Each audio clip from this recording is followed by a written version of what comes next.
I had my mic with me. Oh well, hopefully you can hear me. Welcome to the Proud Masculine live on the drive. I had an opportunity. Just dropped my son off after a productive day of work and a delicious lunch we had. And something just came into my awareness that I wanted to talk about. It's actually one of my favorite topics that often have to be addressed, with guys just starting out and guys going after the looking and seeking for a better life and to level up and reshape their identities, and guys who start out soft, the kind of the nice guys, quote nice guys who have deal with self-esteem and very accommodating, don't like conflict, like quiet and mousy, not to upset anything or anybody. This is how the men who come to me are mostly in that condition, in that state. And so they look at the level up, and there's inevitably the time that comes when we have to address boundaries. And very common thing with people who have kind of lost their way and are trying to climb their way back to the top, or climb their way to the top, shaping their identity for the future, and aren't happy with where they are, and want to rise up and rise above. They inevitably comes the boundary setting conversation and what that looks like. And so with the boundary setting, that's just one part of the equation. One of the other parts is boundary enforcement. Because there's one thing I can tell you for sure: as you set boundaries, they will be tested. That's one thing you can bet on. If you set a boundary, it will be tested. And it's kind of designed that way. I mean, anything you do, anything you go up against, anything you try to implement will be tested in some way, shape, or form.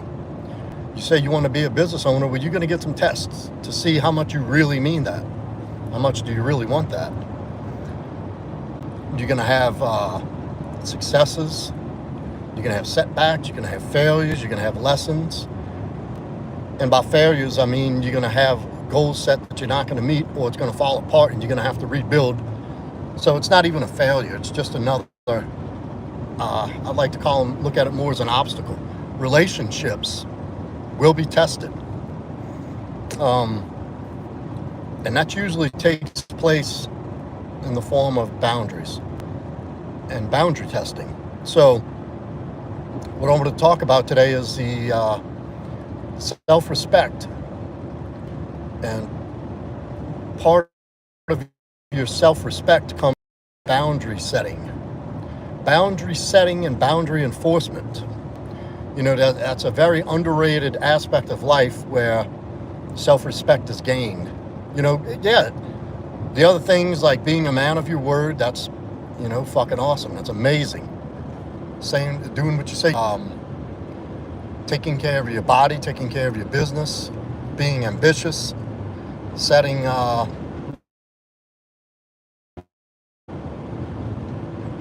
heights for yourself, and being able to repeat these same necessary actions over and over again every day, no matter how you feel.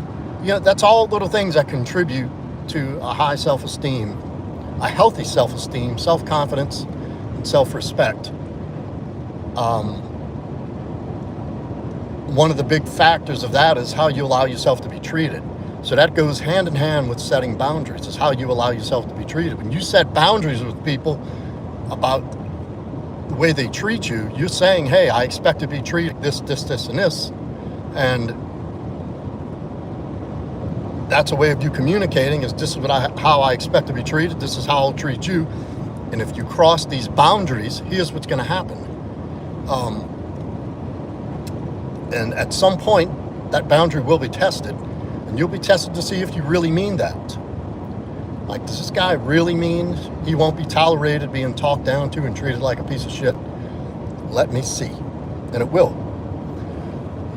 So what you have to do, in essence, is enforce the boundary. And as in terms of self-respect, is when you carry yourself a certain way and you treat people a certain way, you expect to be treated that way in return.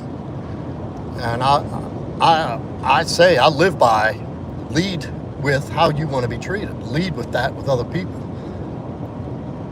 I will always lead with respect and kindness. How it ends up is typically up to the other person.